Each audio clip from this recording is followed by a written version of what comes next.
Good morning. It's, what is it, Saturday morning. It's December 24th, Christmas Eve. And today we're going to look at Luke's birth story of Jesus. Luke, um, Luke has a more historical sort of account. And some people can say, well, okay, you could give Matthew that maybe he was kind of making it up. But Luke, it sounds like Luke probably interviewed the Virgin Mary. And so Luke knew the real story. It's possible, okay? Any of that is possible. Um, but you only had one guy and one birth, so he can't be two radically different births. That much we know. Well, Luke 2, and I'm not going to read the whole thing, but you remember Luke 2 is the story that Linus tells from memory, by the way, in the Charlie Brown Christmas movie. Remember?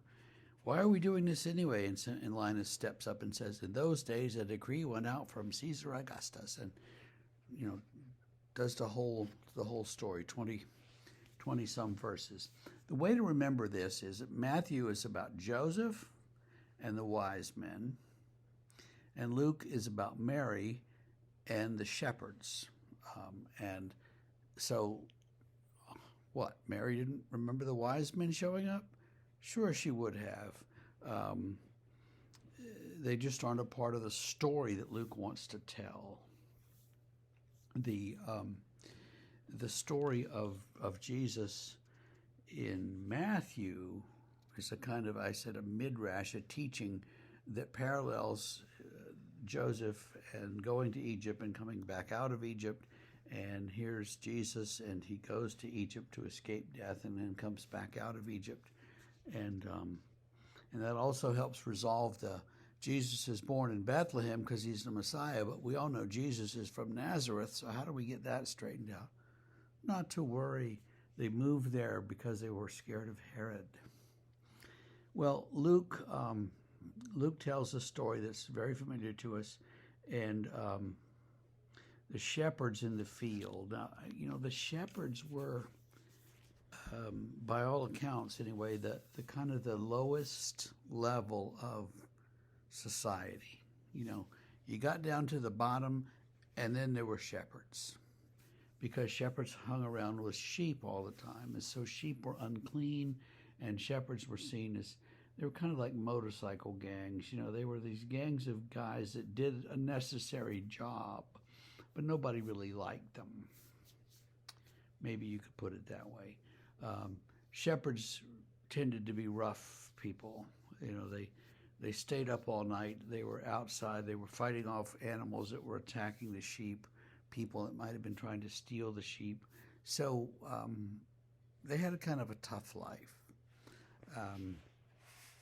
And again, because they hung around with sheep and animals, they were not a part of Jewish society. They were unclean, and they had to stay away from normal people and stuff. So there's some of all of that. So who does the angel appear to?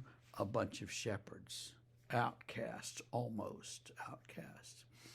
But it's those shepherds who are privy to the first revelation of the news that this baby is actually God's Messiah. Which means then that this Messiah is not just for certain people. He's for everybody. This Messiah is not simply for Jews in good standing with the priests. He's for everybody. This Messiah is not simply for Jews, but it's for all people.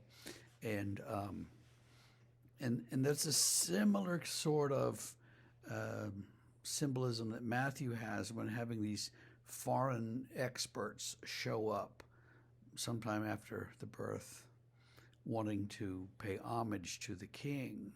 Well, the foreigners understand who Jesus is better than his own people understand it, and they don't seek to kill him as his own people do. So that's a kind of another aspect of this for you to think about. what we see here in Luke is a tale that gets Jesus from Bethlehem. The whole idea of the taxing and the census is Luke's method to get Jesus to Bethlehem so he can be born, and then home to Nazareth, where we all know that he's from. And so that's the way that was done. It's possible that all of that is absolutely true the way Luke wrote it. It's also possible that Luke is trying to make some points and he's not really so worried about the absolute historical truth as we think of it.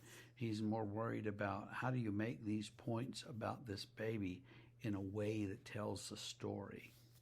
And so in Luke we have John the Baptist in chapter 1, and then we have all this stuff in chapter 2, and then we have more John the Baptist in chapter 3. So sort of the tale is moving from John and from obedient traditional Judaism to something very different in the coming of Jesus. So some things to think about for you.